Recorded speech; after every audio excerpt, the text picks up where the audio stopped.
Iniciamos hoy con esta serie de conversatorios llamados Pasión por el Teatro, un espacio donde queremos conocer más sobre el pasado del teatro costarricense para entender el presente y poder pensar y soñar el futuro. Agradecerles primero que estén con nosotros hoy compartiendo este espacio para conversar.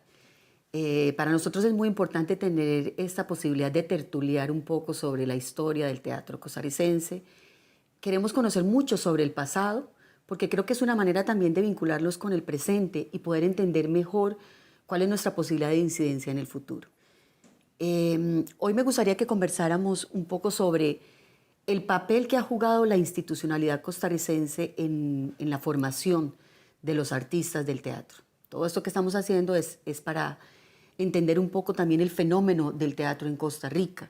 Nuestro proyecto Pasión por el Teatro busca eso, entender la vinculación de las luchas personales, de todos estos esfuerzos individuales que han hecho personas como ustedes, protagonistas del quehacer teatral, qué incidencia han tenido en la institucionalidad, en los fenómenos del campo cultural costarricense en general, y también poder pensar cómo esa institucionalidad puede fortalecerse hacia el futuro.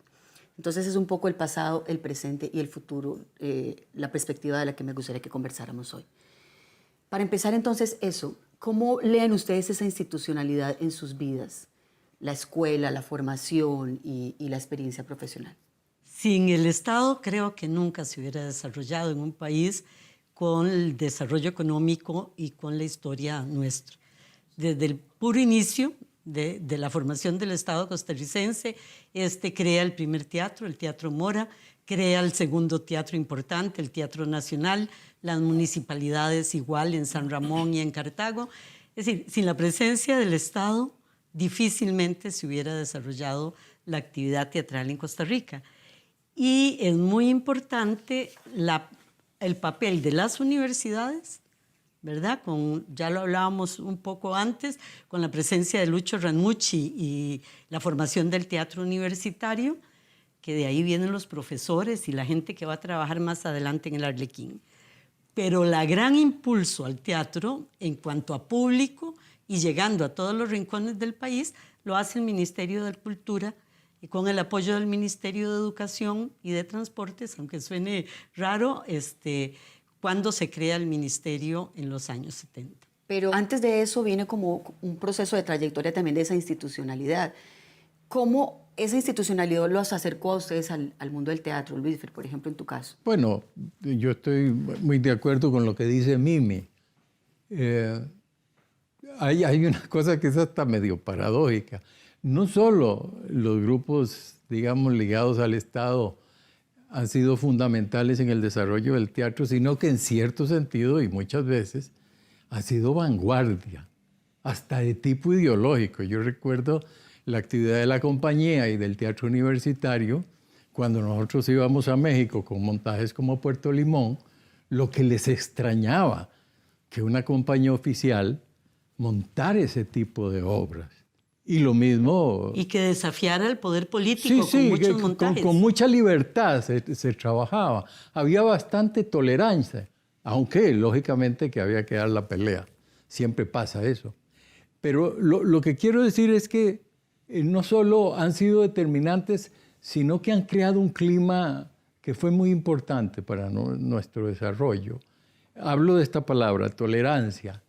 Y se podía disentir y se podían plantear cosas. No había homogeneización en eso, sino que se respetaban las distintas opciones. Mi vida evidentemente está ligada a las instituciones del Estado. Primero el teatro universitario, donde comienzo a hacer teatro. Después la Compañía Nacional de Teatro, que es la compañía del Ministerio de Cultura del Estado. Después paso a ser fundador del Taller Nacional de Teatro. Y sigo trabajando como actor independiente. Cuando paso al Taller Nacional de Teatro, fundamentalmente entre la compañía el teatro universitario, que en la década del 70 y más o menos entradas algunos años del 80, hacía montajes impresionantes, muchos Me tocó trabajar con Juan Fernando, ahora me estoy acordando de Con el amor no se juega, donde Juan Fernando era actor, era colega, después se nos aburguesó y se nos hizo director. Pero en esa época montamos esa obra de museo que la dirigía Bélgica Castro. En fin, la actividad en las universidades, porque después se creó la UNA, las actividades de la compañía y del ministerio en general, con el taller, y también el apoyo que daba el Estado a los grupos independientes para que se dedicaran a proyectos artísticos y no estuvieran tan pendientes de cuánta gente llegaba para ver si podían comer ese día o no. Alimentó un movimiento que en la década del 70 fue muy importante. Yo divido más o menos en 3 etapas esta historia de la mitad del siglo XX.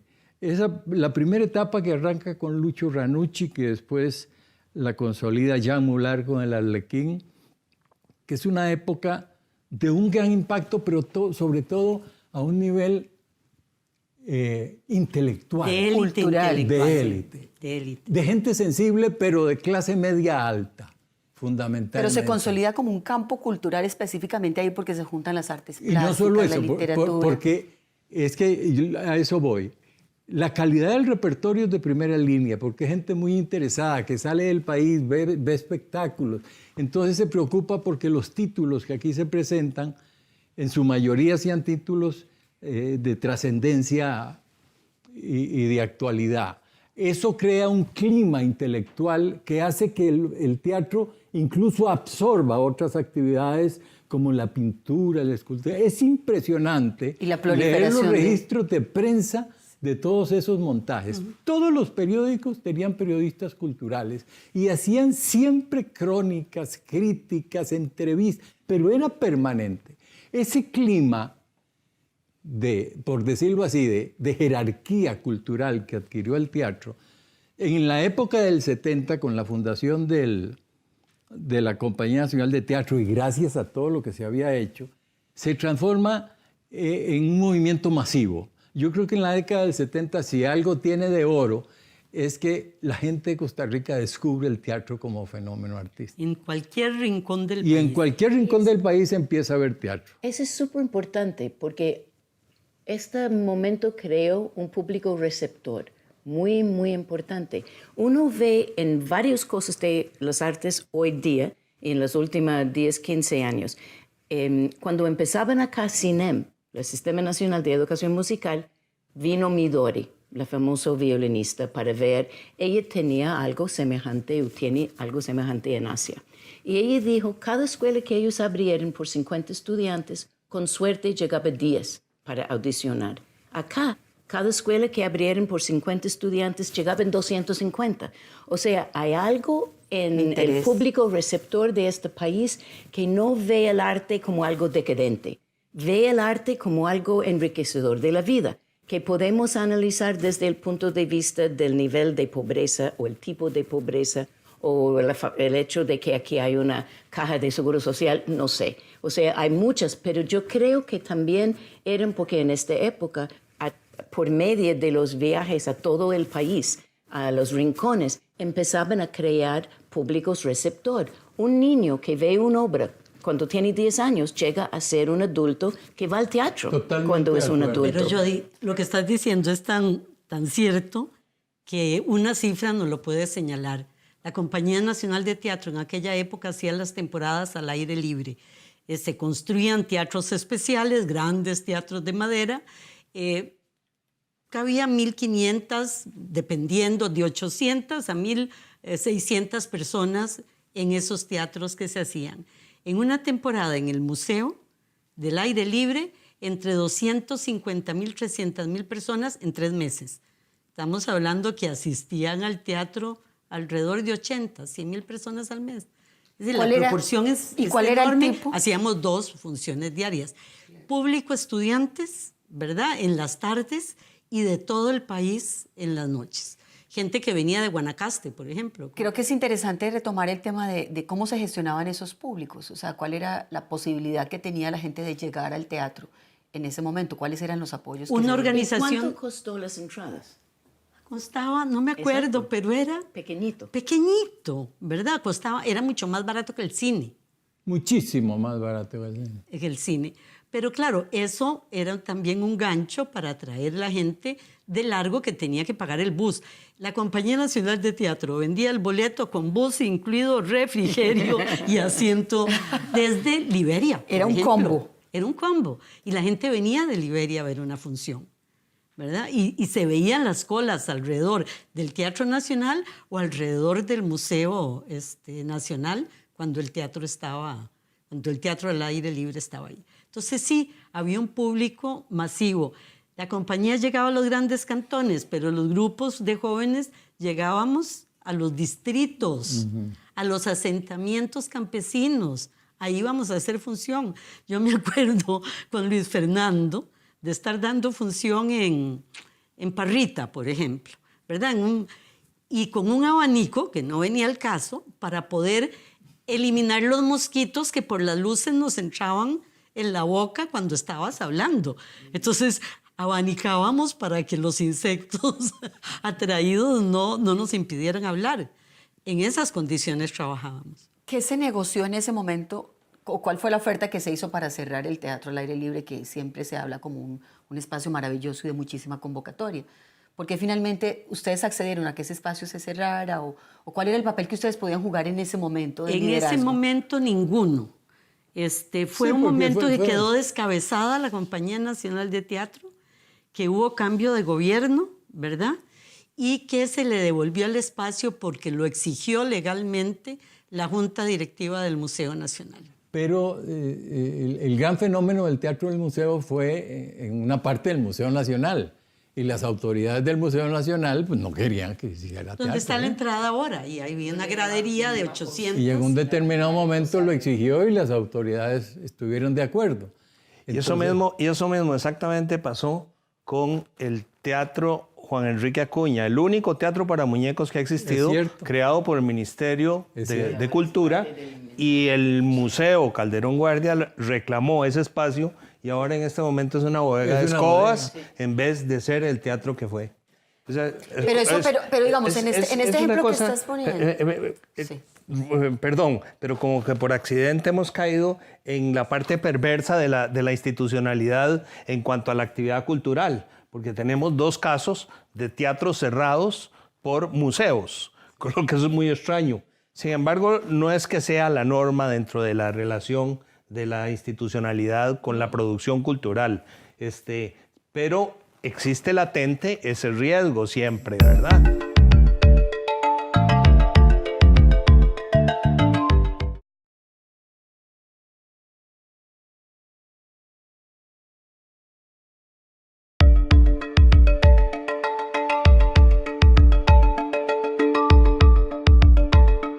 Yo no sé, yo me ponía a pensar respecto a lo que estaban hablando. Yo viví mi experiencia en el teatro desde fuera porque nunca estuve incorporado a la compañía, pero me vi muy beneficiado con la creación y el desarrollo de la compañía. Yo paré en el teatro por accidente, metido en el Conservatorio de Castella. Ahí me acercaron hace... Caramba, 58 años hice teatro por primera vez en el viejo Arlequín, por ser un alumno del Castella. Trabajé en El amor de Don Perlimplín con Belisa en su jardín. O sea, Y tampoco ahí fue tuve un poco gratuito. de El Castella experiencia. era ya un Claro. espacio de formación. Pero después también un fenómeno cultural importante aquí dentro de este país. Paré haciendo teatro a la sombra de tres mujeres, Luisa González, Emilia Prieto y Virginia Grutter, que en la juventud del Partido Vanguardia Popular organizaban actividades teatrales. Ahí fue donde me comencé a meter más activamente en la cuestión teatral. Y cuando ingresé a la universidad, fui miembro de la primera generación de estudiantes de la primera escuela de teatro que hubo en el país. Que fue en la Universidad de En la Costa Rica. universidad de la Yo fui de universidad. la segunda, con razón. En la primera generación estuve yo, sí. Eugenia Chaverri. Sí. Y con Anabel. Anabel. Eso fue, digamos, un aspecto muy importante el hecho de que se crearan las escuelas en las universidades, porque favoreció, y el Taller Nacional de Teatro, porque favoreció la formación de profesionales. Yo creo que en el desarrollo del teatro en Costa Rica ha habido 3 factores muy importantes. Lo que a mí me señalaba, el apoyo del Estado, y lo que era lo que Jorge Valdeperas llamaba en su desgraciadamente único libro que dejó escrito, el apoyo de la socialdemocracia a la construcción de la profesionalización del teatro en Costa Rica. Luego, el impulso que los teatristas le dimos a esa institucionalidad. No solo los teatristas que nos fuimos formando en Costa Rica, sino la inyección de teatristas sudamericanos que vinieron aquí, resultado de las dictaduras militares en América Latina, que los mandaron al exilio, vinieron acá y se incorporaron y facilitaron todo ese tipo de desarrollo. Fue muy importante. Y el tercer elemento fundamental en todo esto, el público. Porque el público hizo suyo el fenómeno teatral, acudiendo masivamente a todas esas actividades y entonces hubo un florecimiento dado por esta cuestión que duró más o menos hasta mediados de los años 80, cuando comenzaron a trabajarse las políticas culturales desde otra perspectiva, ya con una perspectiva, a mi juicio, neoliberal, en donde se comenzó a abandonar el apoyo del Estado a esas actividades, se debilitó entonces el flujo del público, ese masivo que había, claro, y la gente de teatro entonces tuvo que reducir sus expectativas artísticas, sus elencos, sus repertorios, el tamaño de las salas y a jugársela con los pequeños teatritos que fueron saliendo posteriormente. Me gustaría nada más para cerrar ese capítulo, destacar que yo creo que una de las cosas más importantes del movimiento teatral costarricense, como lo dijo Jody, como lo dice Juan Fernando, es el público. Pero también hay un fenómeno que a mí me llama mucho la atención hoy, y es la inmensa cantidad de gente que quiere hacer teatro, estudia teatro, está en teatro, quiere abrir espacios. Es impresionante. Hay una pasión impresionante. Es impresionante. Entonces, de alguna manera, aunque yo veo que es otra época, bien lo dice Juan Fernando, es otro planteamiento, hay algo, creo yo, de un economicismo reduccionista muy grande en todas las actividades culturales, como si la cultura tuviera que generar ganancias. Pero si uno analiza la realidad de hoy día, hay mucha inversión. Yo conozco, por ejemplo, un proyecto muy grande en el Ministerio de Educación Pública, donde utilizan conversaciones sobre obras de arte en todo el país, 4º, 5º y 6º grado de las escuelas primarias, para desarrollar las habilidades blandas de los estudiantes. Este programa llega a 250, 270 mil estudiantes cada año y es obligatorio. Y la inversión que hace el Estado es muy, muy grande en la capacitación de maestros, en la preparación de materiales. Y yo siento como quizás no es tan visible a uno como era en la época cuando tuvimos los teatros reducidos, en el sentido que hubo un teatro, 2 teatros, nada más. Ahora yo veo que hay algo ahora que se llama la ruta de museos, que están trayendo estudiantes de todo el país para conocer los diferentes museos. O érase una vez. Hay inversión, la inversión es distinta. Y vemos, por ejemplo, con el Festival de Coreógrafos. ¿Por qué fue tan importante cuando empezó el Festival de Coreógrafos en 81? Porque era el único teatro donde podría presentar danza. Ahora, ¿cuántos teatros hay donde puede presentar danza? Pero yo me estaba refiriendo únicamente al teatro. En teatros yo sí creo que sí hay un quiebre. Y vos lo ves, si analizás el repertorio de los grupos, que hay un salto cualitativo en la década del 80. 70. Me refiero a la calidad del espectáculo, al compromiso artístico con lo que se hace. ¿En la década del 80 o en el 70? hasta la Hasta crisis. mediados del 80. Hasta la Sí. crisis de los 80. Sí, creo De que, los 80, porque ya... el tipo de repertorio sí cambia. a eso voy. Sí, e incluso los Y a eso periódicos voy, y eso hacen tiene- alusión permanentemente a y eso tiene Se una... cierra ¿Qué la se llama? página de teatro y de cultura en el periódico La Nación, por ejemplo. Específicamente en teatro estamos hablando. Lo que dice Jody es cierto, tampoco nos podemos poner apocalípticos o negativos en ese sentido.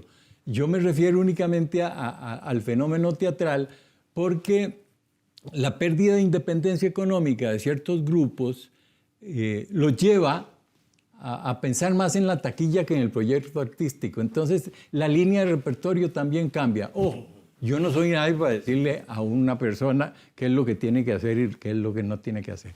Yo estoy de acuerdo que se haga todo tipo de teatro, pero debe haber una proporcionalidad también. Pero también hay, digamos, en esa posición de todo tipo de teatro, sí hay un tema que es delicado y tiene que ver con el contenido. O sea, que se trabaja en ese otro tipo de teatro. Yo Porque te obviamente entiendo. veníamos de una cosa cultural, educativa, formativa, que también Sobre todo transforma en al buen país nivel la visión. artístico. No, yo lo que digo es El que cuidado en los yo procesos. respondo por lo que hago yo. Es que hay mucha gente que se ocupa mucho de lo que hace el otro y nunca responde por lo que hace él. Entonces se pasa señalando. Yo digo que cualquiera tiene la libertad de hacer lo que quiera y responder por eso. Yo toda mi vida le he dedicado al teatro de arte y he luchado por eso. Y que yo creo que ahora hay una desproporción y un desbalance, aunque reconozco este fenómeno de que hay montones de personas interesadas en hacer cosas muy buenas, con Innovadoras. mucha excelencia, innovador. Y ese es un fenómeno actual real y que yo creo que es consecuencia de lo que hablamos. Yo quisiera añadir primero que en esa segunda etapa de la que hablaban ustedes, fuimos el país con mayor número de espectadores al teatro en el mundo, proporcionalmente hablando. O sea, y esas estadísticas estaban medidas. Eso sí se perdió cuando en la crisis de los 80, la crisis antes que el neoliberalismo, Juan Fernando. ¿Por qué? Porque la crisis económica es la que hace que perdamos el teatro, que no haya dinero para pagar planillas, que no se pueda pagar el seguro social, que no llegue el dinero a la Compañía Nacional de Teatro, que es la que financia no solo los grandes espectáculos, sino a los grupos independientes. La Compañía Nacional de Sí, la Teatro... llamada década perdida exactamente. de los 80. Entonces, sobrevivimos del 80 al 84, gobierno de Carazo. Ve que cuál neoliberalismo, ninguno. Sobrevivió la compañía, pero dejó deudas y después de eso, la compañía deja de ser la compañía. La compañía deja de ayudar a los grupos independientes. La compañía deja de hacerle el vestuario y la escenografía a los grupos independientes. La compañía no hace giras grandes a todo el país ni hace grandes montajes. Sin embargo, en ese periodo es muy interesante, por ejemplo, el liderazgo que asumió el Teatro Nacional en la Eso es lo producción. que iba a Exacto. En los 80, por Exacto. ejemplo, el Teatro Nacional asume ese protagonismo. Exacto. Porque la compañía tiene el lo impuesto deja. de los espectáculos públicos que le permite Por solventar eso, un pero poco. la compañía no lo puede hacer. Sí, y hay Lo una toma estrategia. El teatro, pero el teatro no tiene las características de la compañía. El teatro hace 1 o 2 buenos montajes al año y punto. No, pero también aporta a los grupos independientes en forma enorme, para que no eran solamente los 2 o 3 megaproyectos, las megaproducciones que hacían el escenario del teatro. Sí, algunos grupos reseñan eso, por ejemplo, que doña Graciela les salvaba el pago del alquiler, el pago de los anuncios de La Nación en las semanas en las que ellos no podían hacerlo. Entonces, ese protagonismo es importante. Incluso hay un momento en el que, cuando vos sos directora de la compañía, haces una alianza con el Teatro Nacional para un proyecto que se llamaba El Milagro, mantener el milagro teatral de Costa Rica, que era como eso, generar coproducciones entre instituciones para hacer los montajes grandes que ya la compañía no podía hacer. ¿Verdad? Son como Exactamente. estrategias que también interesantes porque transforman los modelos de producción. Y mantienen las mantienen. producciones grandes de la compañía. Sí, aquí hay una Exactamente. cosa interesante en todo esto que hablamos, y es que en otros países la figura del empresario ha jugado un rol importante en el desarrollo del teatro, para bien o para mal. En Costa Rica nosotros, la figura del empresario, digamos que hay un empresario muy raro que surge a finales de los 80, porque es un empresario que también dirige y actúa.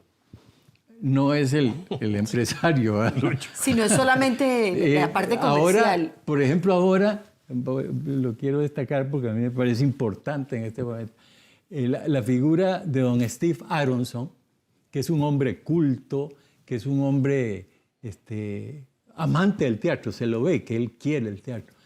Está a la cabeza de un proyecto que a mí me parece que es ejemplarizante en este momento. Tienes razón, es el primer Innovador, empresario. sí. Es el primer empresario. El primer en Costa empresario Rica. que tenemos en Costa Rica, Sí. cuando eso era Pero un empresario que elemental en adora Costa Rica. Empresario teatro. productor, sí. Sí, con recursos empresario propios, productor. Porque a él lo que le preocupa es el fenómeno artístico, no el teatro como negocio, por decir. Digo, el teatro sí es y será siempre un negocio, pero se puede ver desde muchas perspectivas. Y ahora yo veo que en este proyecto, donde hay a veces, yo veo que momentáneamente, ojalá, hay como una esterilidad muy grande en la cuestión oficial. Estoy hablando de teatro. Don Steve y el teatro expresivo es como un polo de atracción. Acaban de hacer una temporada para muchachos con Mamita Sí, Yuna y en el Melico. importantísimo. Estupenda. Sí. 6,000 Con miles y estudiantes. miles y miles de estudiantes. Y En también, una semana. también Nico Baker había 6,000. hecho un poco ese tipo de Sí, de Nico cosas, Baker ¿verdad? fue muy Sí. importante. Lo que pasa es que, bueno, sí, no sé qué tanto produjo Nico. Lo que marcó una pauta en la presencia de don Nico es también la circulación de espectáculos de primer nivel. Y para todos los públicos. Por ejemplo, él trabajó mucho los espectáculos para público familiar, que era un sector que no estaba y tan perdón, atendido. con una enorme generosidad para todos los artistas del país. Creo que ninguno de nosotros pagó un boleto nunca para ver los espectáculos que hacía Nico, ¿verdad? Pifeto nos decía, y esperen un poco que todo mundo se siente y el espectáculo es de ustedes. Así pudimos ver, siendo estudiantes, no teniendo muchos recursos económicos, los mejores espectáculos que traía Nico, ¿verdad? Sí. No es fácil encontrar un empresario que se sabía además que más que el negocio era el facilitador de acercar a los grandes espectáculos que estaban pasando en el mundo con el público costarricense. Sin Nico hubiéramos vivido aislados.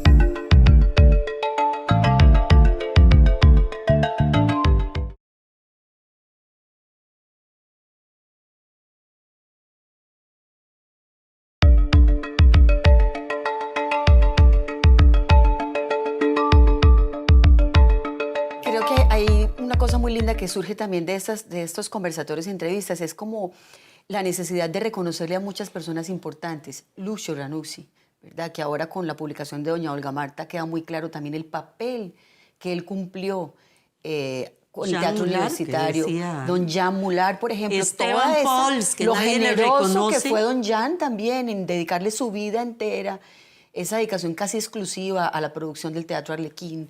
Que hasta ahora, bueno, también se está hablando como mucho de ese trabajo que él hizo. El generador del público en Costa Rica, del gran público, Esteban Pauls. Ellos fueron fundamentales para nosotros, porque nuestra actividad había sido muy seria y ellos nos inculcaron un rigor muy particular. Y vino gente de muy buen nivel. Y Es como todos si eran hubiera venido excelentes. el entrenador Y bueno, ya del Real Madrid. Barcelona o Del del Real Madrid aquí llegaron a montar la personalidades Compañía Nacional de mundiales, Teatro. mundiales, gente muy conocida en el mundo.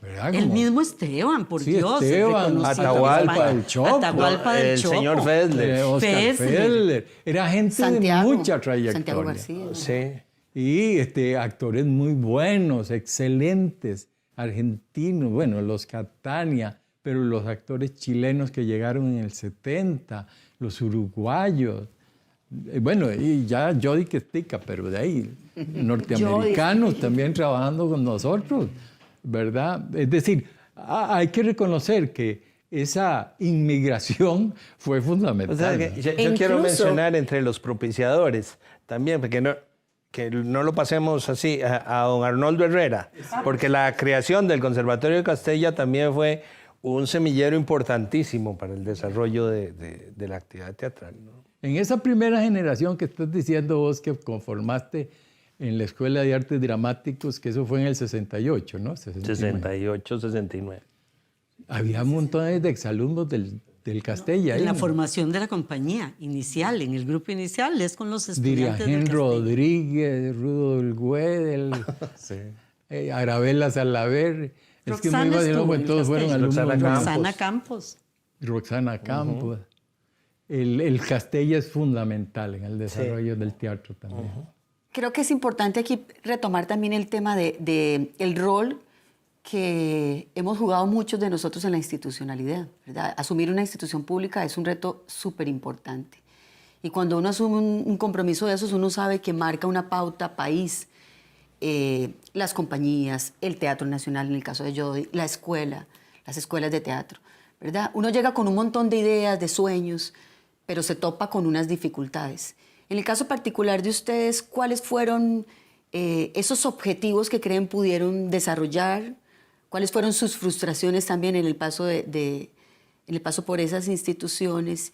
¿Y cómo lo analizarían en el presente? O sea, esas dificultades específicas que se siguen manteniendo y que pareciera que se convierten en un atolladero tan fuerte que terminan minando la posibilidad del aporte de esas instituciones al país. Tengo uno, y es mi gran frustración, porque no es con la Compañía Nacional de Teatro ni es con la relación. La gran frustración fue el Taller Nacional de Teatro. Traer a Oscar Fedler, que nos formara a vos, a Gladys Catania, a mí, ¿quién más? Martita Matamoros. Martita Matamoros. Que después entró Eugenia Chávez. Nos formara cómo enseñar cómo enseñar el teatro en la educación. Es decir, el taller no fue para crear actores, el taller no fue para crear directores, era para formar promotores. Y había un convenio con el Ministerio de Educación firmado por la Compañía Nacional de Teatro. Nosotros le formábamos a la gente y eran insertados como profesores, como está el de música, en la educación de Costa Rica. Y a través del juego teatral, muy a lo inglés, enseñar las materias, la historia, la geografía, las matemáticas, poner a los niños a jugar en un mercado y ahí aprender pesos y medidas, poner a los niños a jugar para aprender las matemáticas. Y era revolucionar, así lo veíamos en algún momento, revolucionar la educación. La educación en el país, ¿verdad?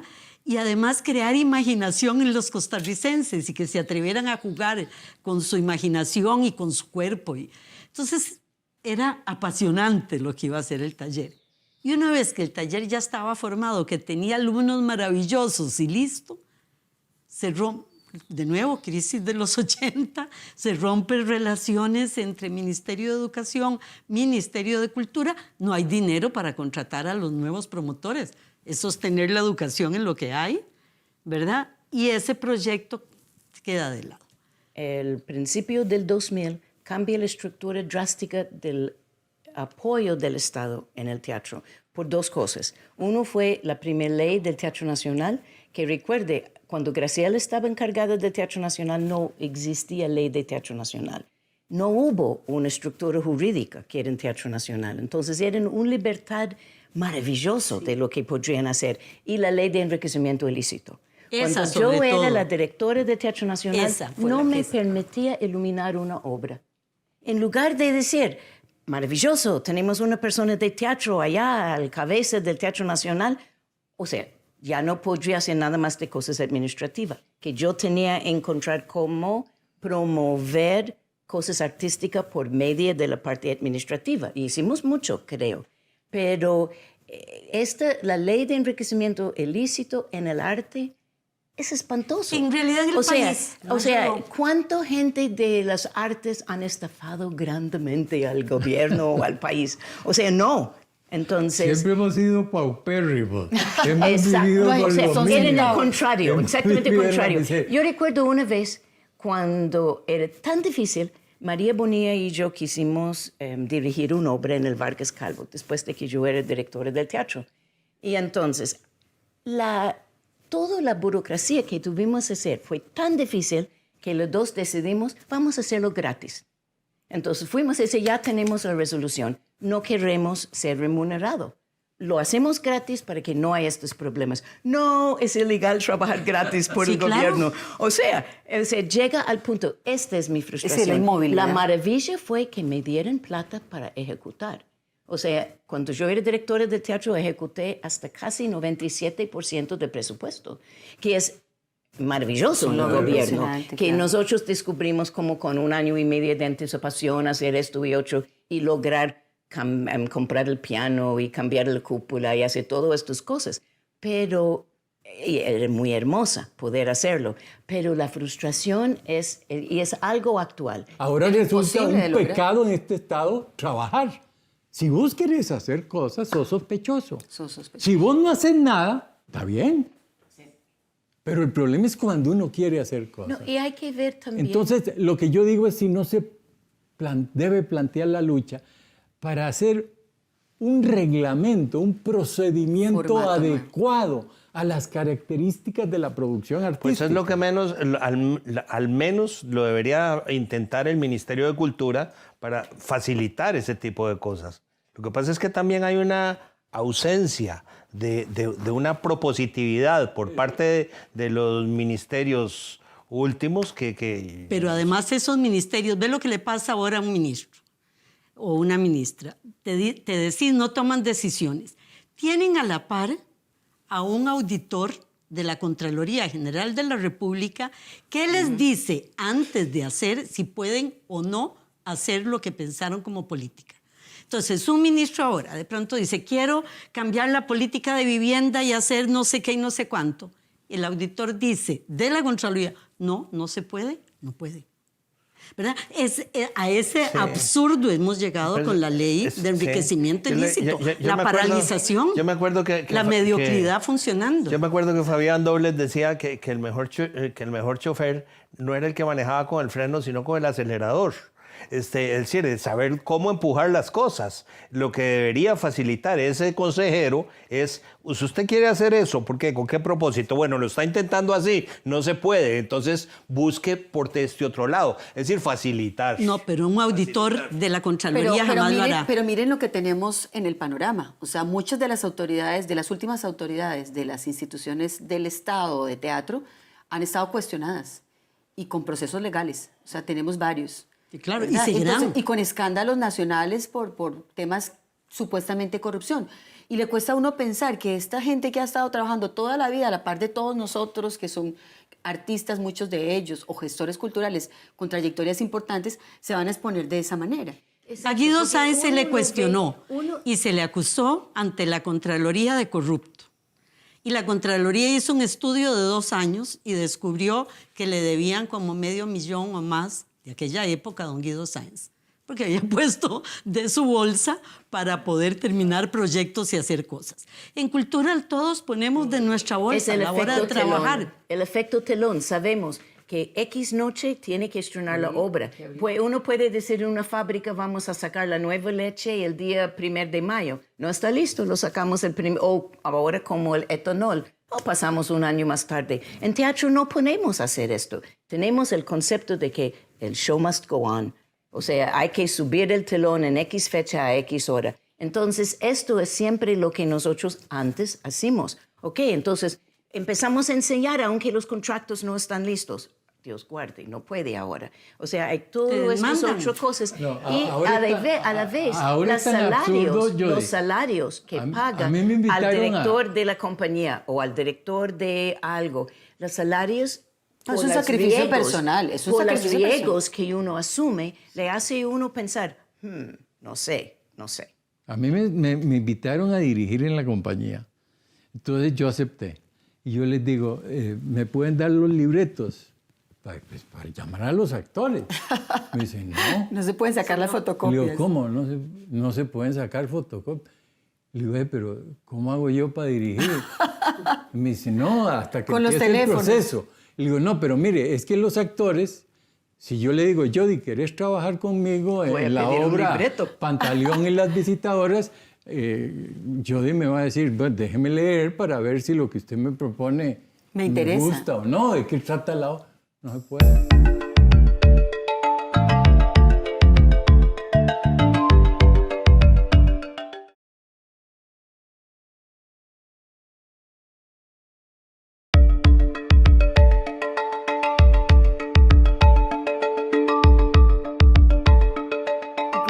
proceso creativo, vos estás dirigiendo una obra, se te ocurre mover algo de lo que estaba planificado y te dicen que no, porque el monto está asignado a una casilla y no se puede mover de una casilla a la siguiente. Pero Entonces, hay que- eso es artístico, o sea, eso nos da posibilidades a nosotros creativas. Nada. Pero fenómenos. hay algo muy importante que viene de este punto. Yo tenía una experiencia el otro día en el Teatro Mélico Salazar, que exactamente este punto sobre la excelencia, sobre la flexibilidad, que nosotros grabamos las luces de una obra y vimos el ensayo y después del ensayo, ¿qué pasa? Hay que hacer correcciones. Y vimos otro ensayo y ¿qué pasa? Hay que hacer otros. Hasta la noche X del estreno. Y si fuera necesario, porque tenía que cambiar un actor en el medio de la temporada, hay que poder hacer otros cambios en la grabación de luces. Pues no. Después de la primera grabación, ya está. La obra está, le gusta o no. Y yo traté de explicar, el técnico me dice, esto es falta de respeto de nosotros. Y yo digo, no. Es la búsqueda de la excelencia. Claro. Hay que seguir trabajando, El espectáculo refinando, está haciendo vivo. lo más bonito posible. Pero yo creo que es el mismo, es la mediocridad, la que estaba diciendo Luis, y es este concepto de que lo hago y ya. El que voy no a se hacer mueve más. Eso es el que puede quedarse en un puesto. Pero Hay una entonces, cosa, y nada este más que yo afecta a quisiera todo. acotar respecto también a esto, y que yo creo que incide directamente. El gremio teatral está absolutamente desorganizado. Hace falta una organización que cuestione esas vele situaciones. y cuestione y luche y proponga y trate cosas para solucionar. Porque lo que queda es el berreo, y el berreo individual. todos nos quejamos en cada Y, proceso. todo, salimos y eso es lo que exhaustos. pasamos haciendo, quejándonos y quejando. Yo creo que hay muchas cosas que se podrían lograr si la gente se uniera, porque hay mucha gente interesada por hacer cosas y hacer las cosas bien, como dice Jody, buscando la excelencia. Pero yo conozco, la inmensa mayoría de mis colegas son así. Quieren esto. La inmensa mayoría. Esa es parte de nuestro... aman. Nosotros amamos lo que hacemos. Amamos nuestras carreras. Hay pasión involucrado. Entonces, no es si yo soy uno que hace esto todo el día, no me importa si sigo o si me echo lo que sea. Pero el hecho de que amamos lo que hacemos nos hacen parecer al mundo en grande que el mundo en grande está dándonos La oportunidad. Exacto. Y en nos lugar- hacen vulnerables. O sea, Exactamente. yo creo que ahí estamos llegando a un punto que es fundamental y es que finalmente todo este formato nos ha vulnerabilizado y nos ha individualizado. Entonces berreamos, nos quejamos, nos manifestamos en contra y casi que estamos pagando por trabajar. Porque todo lo que nos exige la institucionalidad en este momento, la caja, el SICOP, es una inversión de tiempo, de esfuerzo económico y No, y lo que de se está dinero. pagando no compensa la contratación que te van a hacer. No, y Entonces, ahora- ¿no les parece que deberíamos de verdad empezar a pensar como en un modelo de trabajo intergeneracional? Porque yo pienso que una de las cosas que sucede, y tal vez un poco la motivación para hacer todo esto que estamos haciendo nosotros, tiene que ver con cierta desconexión del discurso. Porque las generaciones jóvenes me parece que a veces piensan que lo que se dice desde las generaciones que ya están pensionadas, jubiladas, etcétera, es que ya tienen un cierto estatus y bienestar que no les interesa luchar por estos principios, valores. Pero lo que el teatro ha significado para este país es enorme. O sea, realmente hay un deseo del público por ir al teatro. Vos te presentás en un centro comercial, cuando nos toca hacerlo también, porque son espacios que nos generan trabajo. La gente está fascinada con el espectáculo. Llegas a un pueblo, a una escuela, a un gimnasio, el público disfruta montones del espectáculo. Entonces, finalmente, estamos renunciando todos a una lucha por la que estamos realmente convocados desde la historia. O sea, todo esto que ustedes me han contado de lo que ha significado la institucionalidad para ustedes es fundamental. Ok, a eso iba. Formamos actores, formamos directores, formamos músicos que se acercan al teatro. Todo lo tenemos. Lo que no tenemos es gestores suficientes en esas nuevas generaciones. Ve los retos para el teatro ahora. Primero es caro y entonces tiene que tener sostenibilidad en el tiempo. Eso lo agota un teatro pequeño en el centro de San José. Ese teatro podría dar giras. ¿Dónde están los circuitos culturales de Costa Rica para hacer giras? no están. Y se No ha hay girado- y se circuitos. ha girado Y durante volvemos años. a otro. ¿Dónde están los circuitos de región centroamericana? Si se dan cuenta, o sea, el negocio tendría que hacer que mi espectáculo sobreviva en Panamá después de que estuvo en Costa Rica, sobreviva en El Salvador y en Guatemala, y entonces mi inversión en un buen espectáculo se requete paga. Pero mira, la capacidad de producción de Costa Rica está muy por encima de los demás países de Centroamérica. Lo que producen el Teatro Nacional, la Compañía Nacional de Teatro, perfectamente podría pensarse para ir a todos los teatros nacionales de Centroamérica. Y hay mucha avidez porque eso suceda. Pero la tramitología para mover a una compañía es tan compleja. De Y hecho, el cuando yo costo. estuve directora de la compañía, generamos el ¿Lo camión, creamos toda una infraestructura de gira, quedó montada, fuimos a Nicaragua, intentamos hacer el intercambio con El Salvador, se logró movilizar. El presupuesto que nosotros invertíamos para giras internacionales era el 10% del presupuesto de la compañía. El resto lo financiaban los otros países. Es posible hacerlo, pero la voluntad y la lucha es tan grande que yo entiendo que realmente mantenerlo es complejo. No le toca Entonces, a los creadores. No, Bueno, no le a los toca a los gestores. creadores, Desgraciadamente, a los gestores, pero esa es la que a veces lo encuentro, que no toca a los creadores hacerlo, No, es pero a los nadie más gestores, está haciéndolo. Porque no hemos Sí. formado gestores culturales lo suficientemente hábiles para hacer esto. ¿Qué hacer conjuntamente para repensar la institucionalidad, verdad? La función, y no nos quedemos con el reclamo permanente a esa funcionalidad de La porque están institucionalidad pasando no lo cosas. puede hacer ahora. como Están está. pasando cosas. Érase una vez es un programa impresionante. O sea, la capacidad de movilizar 50.000 estudiantes en una temporada al Teatro Nacional, eso hace muchos años que no se veía. Creo que es una iniciativa importante que habría que defender. Pero es un decreto. Es un decreto. Es muy fácil que el siguiente director decida que no le interesa porque tiene otras prioridades. Entonces, eso afecta directamente. Y la recuperación del Teatro Nacional como productor artístico ha sido fundamental. Fundamental. Fundamental. O sea, lo hace Expresivo, lo hace ahora el Teatro Nacional y la compañía medianamente. Porque creo que quien ha perdido liderazgo en la producción Es la compañía. es la compañía. No, la compañía está prácticamente cerrada. Yo creo que la primera conclusión es que la institucionalidad de la que estuvimos hablando ya no existe Y que hay que repensar una nueva. y que tenemos que repensar. Por eso yo hacía hincapié en la organización de los creadores, porque es una tarea conjunta. Es analizando los problemas grupales, los retos, las necesidades, Los roles. los roles, tomando acuerdos colectivos. Porque mientras persiste esta orfandad total en la que andamos, nada más vamos a hacer esto, berrear un poco y punto. Pero sí es evidente que ha cambiado la sociedad, los retos son otros, ni mejores ni peores, son otros Es retos. otra época. Otra época. Sí. Y hay que enfrentarla. Con nuevas herramientas, nuevas instituciones y nuevas ideas. Totalmente. Nuevas Haciendo formas los de arreglar las remiendos que se papas. puedan hacer, creando las cosas que se puedan No comer crear. papa. Pero en fin, hay que replantearse. Yo creo que una de las direcciones que necesitamos considerar es la cooperación mundo privado y mundo institucional. Las coproducciones del Teatro Nacional con grupos independientes, con coproductores independientes, es sumamente importante. Es una especie de apoyo cultural mixta. Y yo siento que esta va a ser parte de la nueva paradigma, porque es la realidad. Yo creo en ese paradigma del que habla Jody de cooperación, pero la bandería debe ser la excelencia artística. Sin duda, No se puede renunciar a eso. sin duda. Yo no puedo venderle el alma al diablo y renunciar a hacer teatro por ganarme unos pesos.